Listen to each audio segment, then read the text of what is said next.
dangerous storm and potentially could affect the Caribbean, the Lesser Antilles, Puerto Rico, Dominican Republic, potentially the East Coast, and the Gulf of Mexico or Florida. That's why we need to pay attention. So heading into Sunday, Monday, Category 4, there is the potential for this to be a Category 5 hurricane. Nothing in its way in terms of intensification. This is the Euro model, again, one of our reliable forecast models. This is Tuesday, Lesser Antilles, Puerto Rico, Dominican Republic, Cuba, and then perhaps moving into the Gulf of Mexico. Let's look at the GFS. All right, still a very powerful hurricane, moves towards the west, westward, westward, westward, westward, and then this one sort of takes a bit of a more northerly tour.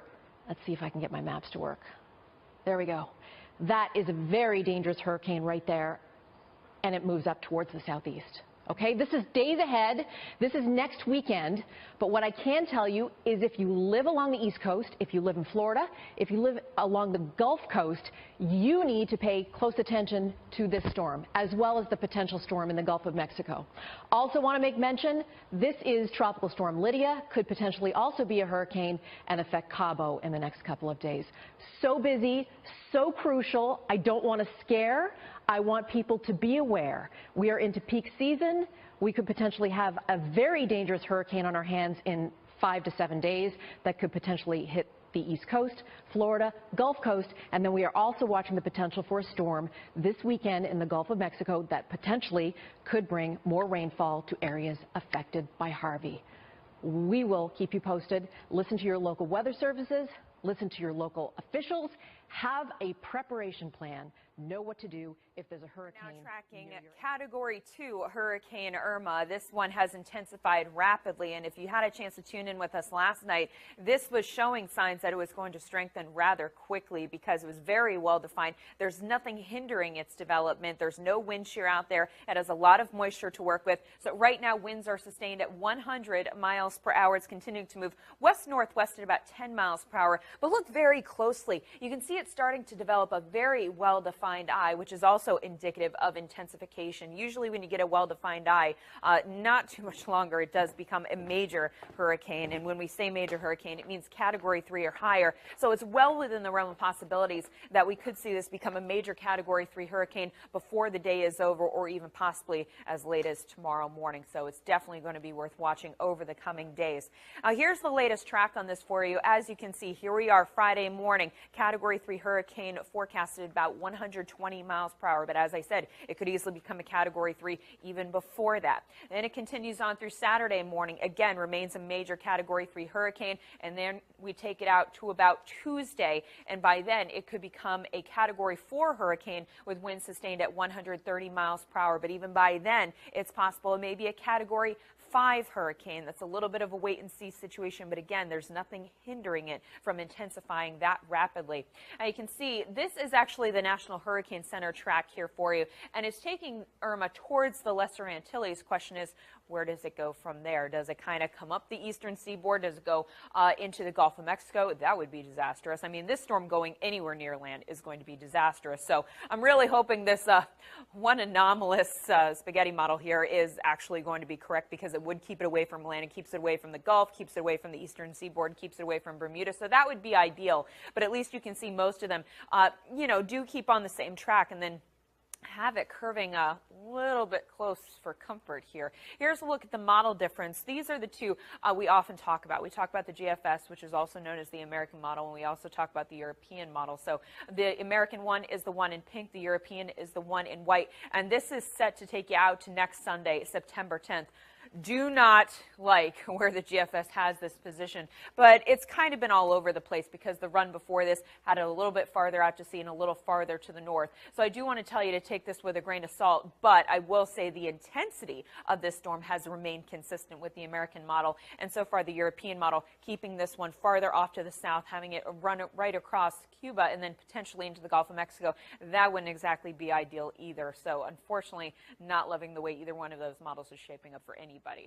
Here's a look at Tropical Depression Harvey. Continues to have a lot of moisture associated with winds at 100 miles an hour. It's moving to the west-northwest at about 10 miles an hour, so not a super fast pace, but a good clip, and we are going to continue to see this westward track. Now look at this. We're looking at it reaching 130 miles an hour, which would mean major hurricane status by the time we get to Tuesday morning, and it's approaching the Leeward Islands. But again, this is a 5-day forecast, so this is not a quick thing. This is not sneaking up on anyone, and it's important to note these are kind of the tracks, the areas for development that we see in September. So following right along with that, and the computer models in pretty decent agreement that this could go any of these directions, so it's definitely one to watch.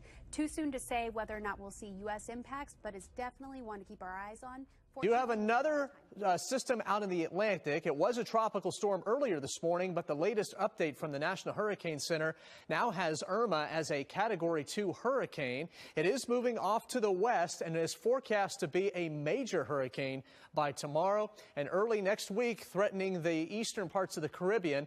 And our computer models after that pretty spread out as to where the storm goes afterward. The good news is only 10 to 15% of hurricanes where Irma is right now hit the United States. Dana?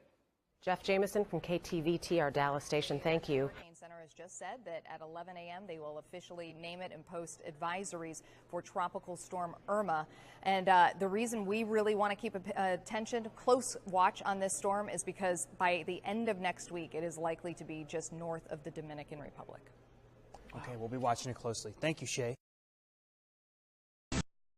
Irma expected to be a Hurricane Irma has absolutely blown up in the far tropical Atlantic with 100-mile-an-hour winds, a fierce Category 2 hurricane. This morning it was just a tropical storm. It hit some very hot waters, it hit no wind shear, and it has blown up not only its size, its magnitude, but in its organization. You can really see a well-defined eye. Irma expected to be a major hurricane as we head into tonight, and then it will continue to traverse westward, west-northwest, across the open tropical Atlantic. By Sunday, a Category 3, maintaining that status, 130-mile-an-hour winds as we get into early Tuesday and knocking on the doorstep of the Caribbean with the Lesser Antilles. Where it goes after that, the models are split. One wants to take it out to sea, the other takes it more toward the eastern seaboard, possibly even Florida. What we can tell you, there's a great consensus that this is going to be a huge and very strong, extremely dangerous hurricane, a Category 4 as we get into early Tuesday morning. You can see it spinning out here, good model consensus in the short term, more divergent as we get into the long term. If it were to affect South Florida at the current rate, it would be sometime as we head into late next week. So if it were to affect South Florida at the current rate, it would be sometime. Consensus in the short term, more divergent as we get into the long term. If it were to affect South Florida at the current rate, it would be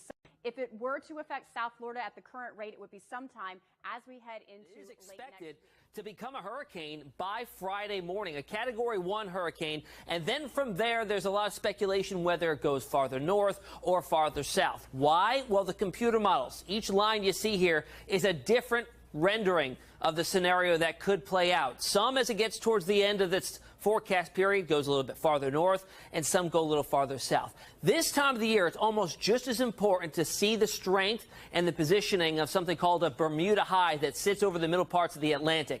If it was to be rather weak, that'll usually drive these systems to move west and then do that little loop out to sea, and we call it a fish storm at that point. If it's just a little bit stronger and positioned a little bit farther towards the west, it'll actually push it right towards the eastern seaboard. If it's really, really strong, then it'll push it even farther to the west and way south of our region and into the Gulf of Mexico. Is where our attention really turns next. This is a very healthy, very strong tropical storm, and it's still strengthening. Right now, wind speeds at 70 miles per hour, so 4 more miles per hour, and it's a hurricane. In fact, it's forecast to become a major hurricane, a Category 3 over the weekend. The track takes it through the open Atlantic through the start of next week. But it's the long-range forecast that we still have a few kinks to work out. Some models are saying one thing, another model saying the other thing.